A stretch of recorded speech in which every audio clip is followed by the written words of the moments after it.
there's a great scene in the movie What the Bleep Do We Know? I highly encourage you to see it if you haven't seen it. It's from 2005, but it's really good.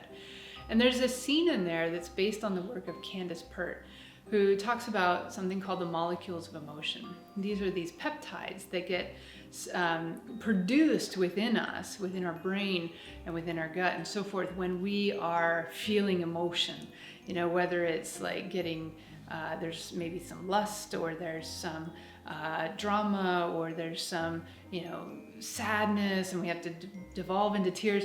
And in this movie, they have this wedding scene where these people are at the wedding, and you know, sometimes at weddings people can get really dramatic because there's all these expectations, and then you know, maybe you're drinking, and then our sort of tolerance level goes down, and then people get a little more emotional and sappy and sloppy.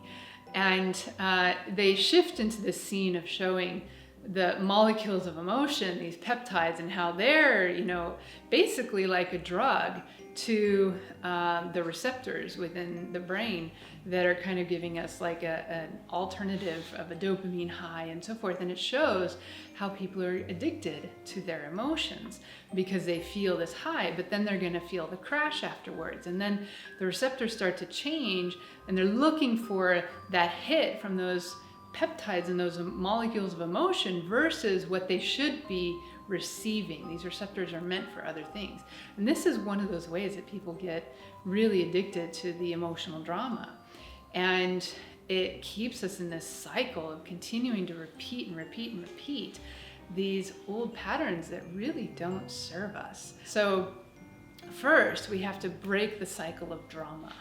And we have to then, to do that, really recognize it, number one. We have to acknowledge this is an emotional attachment that I have that's been going on for more than 15 minutes, therefore it must be something from the past. What does this remind me of? Right? This emotion that I'm feeling right now, when else have I felt it? How far back can I go to when I first started to really feel this emotion? What happened then? And maybe there's something of my past that I need to heal, and my soul's trying to bring me back to that time so that I can actually look at it and heal it because I didn't fully resolve it at the time. So when we can identify what it is, then we can start to make a choice like, okay, I'm ready to let this go. I want to heal. And then we pursue that healing through many means. You know, you can get a healing session, you can do some somatic experiencing, for example, if it's trauma related. Hypnotherapy could be an option. Get a life activation if you just want to boost and start moving forward. There's many different ways. And in the mystery school tradition that I come from, we work with the process of ascending the tree of life and the universal Hermetic Ray Kabbalah, where we literally move through and look at these different spheres within ourselves so that we can self-heal, so that we can move through the old pollution or negative aspects of our personality and our ego that actually get in the way and drag us down, so that we can then ultimately rise to our true self, our higher individuality, and creating a world of beauty and love and light. And so this emotionalism is something that, again, we want to learn how to clean it up so that we can then harness that energy and direct it in a good way. And this allows us to then have greater mastery over ourselves. Now let's come back to us as women and how women can often be seen as being too emotional. Now, women often feel that, well, you know, yes, their emotion is flowing and they're maybe more ready to freely express that emotion, but often that can cause other people, maybe sometimes the men aren't so comfortable with it, maybe other women aren't so comfortable with it, and they're just like, you're just being too emotional, just stop. So the question is, how can we be still in our authentic feminine, not sacrifice that feminine, while also articulating, expressing what it is we really feel? Now the key here is that you don't want to fall into emotionalism to express how you feel. What you're really trying to express is your heart. And the feminine is, you know, the nurturing energy. It's really ultimately about love and care and kindness. And the heart is the part of you that ultimately wants to express. And so when you are feeling something, again, don't get caught up in the cycle of emotionalism and drama Rather tune into your heart. What is my heart really feeling? What is my heart really trying to say right now? Maybe I feel hurt and I just need to express that I feel that hurt. Maybe I want to be honored and I'm not feeling honored right now. So in honoring myself, I'm also going to communicate that this dynamic isn't feeling very honoring right now, either towards me or towards you. So let's do something to shift so that we can feel, mutually honored in this situation. Maybe it's like, I need kindness right now. And so the heart energy is really where we want to shift. Now, one of the best ways to shift into your heart is to start expressing gratitude. And I know that when you're in an argument or feeling emotional, it can be very difficult to shift into gratitude.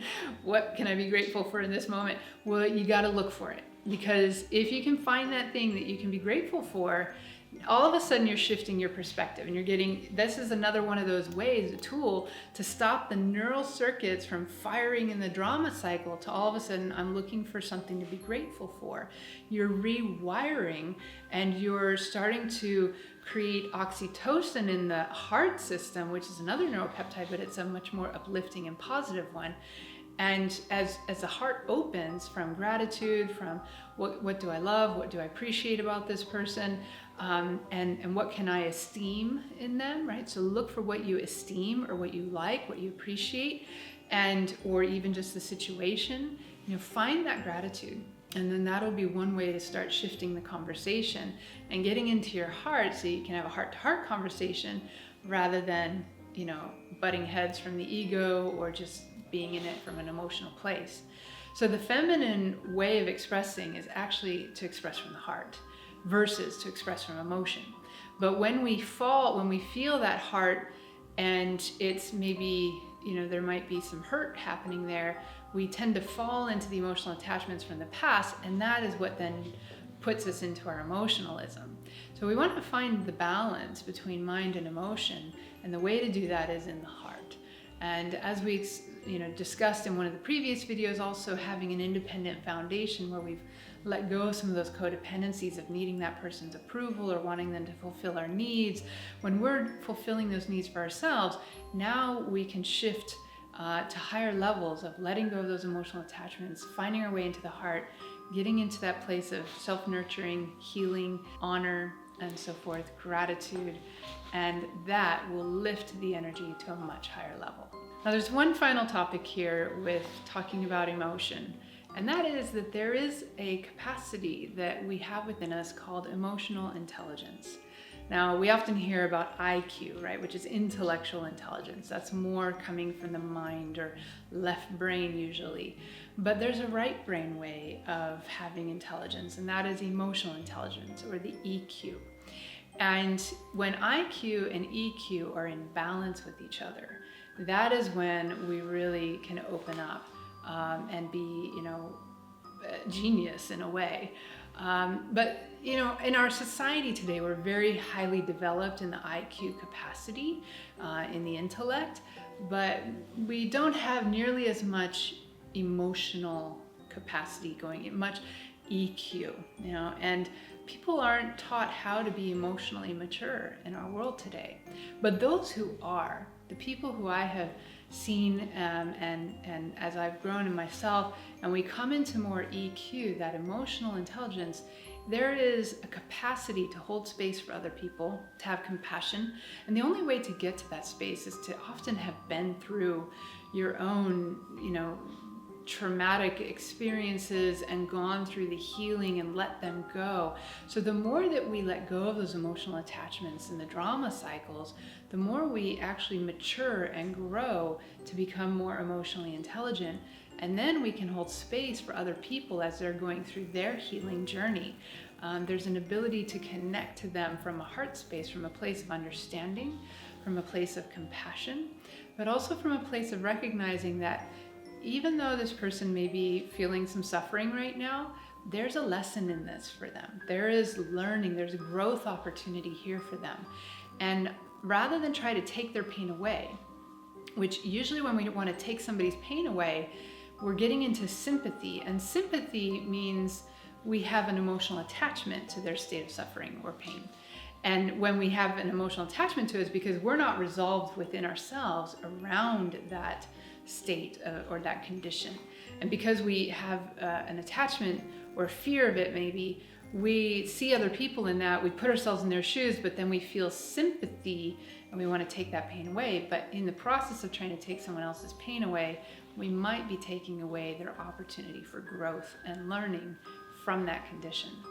So we don't want to be falling into sympathy, but as we become more and more emotionally intelligent, we overcome our own attachments and we let them go, we come to this place of being able to hold a space of empathy versus sympathy. And empathy is feeling that compassion, understanding what somebody else is probably going through, having a lot of heart and care for them and their situation, but also saying, okay, what do you want to do about it? Do you want to stay stuck in this, or do you want to move on from this? I understand it hurts, but there's something here that you can gain as well. You can take any negative situation and turn it into a positive. It's all about what you choose to do with it, the meaning that you choose to give it in your life. So to empower somebody, we empathize, but then we also give them back their choice about what they want to do with it. So the more we can come into that higher state of emotional intelligence, the more we can share from a place of empathy and hold that space for other people to grow and to mature and to heal without trying to take their pain away.